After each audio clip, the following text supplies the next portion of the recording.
Hi friends, మరొక ఇన్ఫర్మేషన్తో ముందుకు రావడం జరిగింది. కేరళ ఎలక్షన్ మరి 2026 ఏప్రిల్ ఎలక్షన్, అసెంబ్లీ ఎలక్షన్ జరగబోతుంది.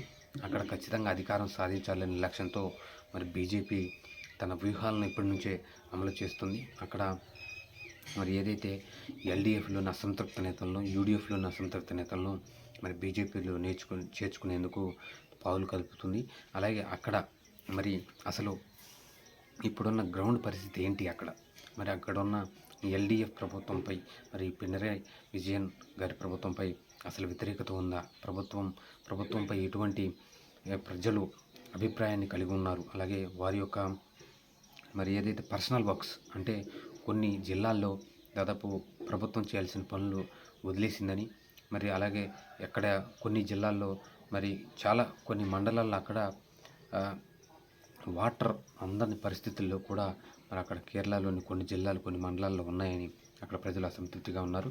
ఏదైతే మరి కేరళలోని దాదాపు ఇప్పుడు 2 నుంచి 3 టర్ముల వరకు మరి పరిపాలిస్తున్న ఎల్డీఎఫ్ ప్రభుత్వం, అక్కడ విజయన్ నేతృత్వంలోని ప్రభుత్వం కొన్ని సమస్యలను పక్కదారి పట్టించిందని, ఆ సమస్యలు నెరవేర్చకుండా కేవలం మరి ఇప్పుడైతే బీజేపీ దాడి చేస్తుందో అదే మతతత్వ ధోరణిపై వెళ్తూ, అలాగే రాబోయే రోజుల్లో ప్రజల సమస్యలను పక్కదారి పట్టించి ప్రధాన సమస్య ఎజెండాకి రాకుండా మరి ఏదైతే ప్రభుత్వంలోని నేతలు మరి నాయకులు కూడా వారి యొక్క పర్సనల్ వర్క్స్ చూసుకుంటున్నారు తప్ప మరి ప్రజలకు ఉపయోగపడే విధంగా వారు మరి ప్రభుత్వానికి, ప్రజలకు అనుసంధానంగా ఉండాల్సిన కొన్ని వ్యవస్థలను నాశనం చేశారని అక్కడ మరి విశ్లేషకులు భావిస్తున్నారు. ఏదైతే కొన్ని పోల్ స్ట్రాటజీ సంస్థలు చేసిన సర్వేల ప్రకారం మరి ఇప్పుడైతే ఎల్డీఎఫ్ పినరయ్ విజయన్ గారి మీద తీవ్రమైన వ్యతిరేకత ఉందని, రాబోయే రోజుల్లో అక్కడ కాంగ్రెస్ మరియు యూడీఎఫ్ నేతృత్వంలోని కాంగ్రెస్ అక్కడ ప్రభుత్వాన్ని ఏర్పాటు చేసే అవకాశం ఉందని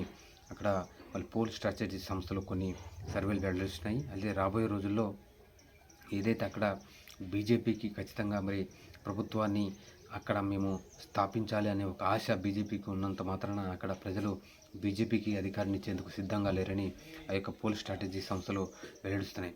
మరి రాబోయే రోజుల్లో ఈ యొక్క 2026 ఏప్రిల్లో మరి మరలా పినరయ్ విజయన్ గారిని ఎన్నుకుంటారా, లేకపోతే కాంగ్రెస్ మరి యూడీఎఫ్ నేతృత్వంలోని కూటమికి అధికారాన్ని ఇస్తారా, లేకపోతే బీజేపీని వీళ్ళిద్దరిని మార్చి ఈసారి బీజేపీకి అధికారాన్ని కట్టబెడతారా అనేది ప్రజలు మరి చూడాల్సిన అవసరం ఉంది.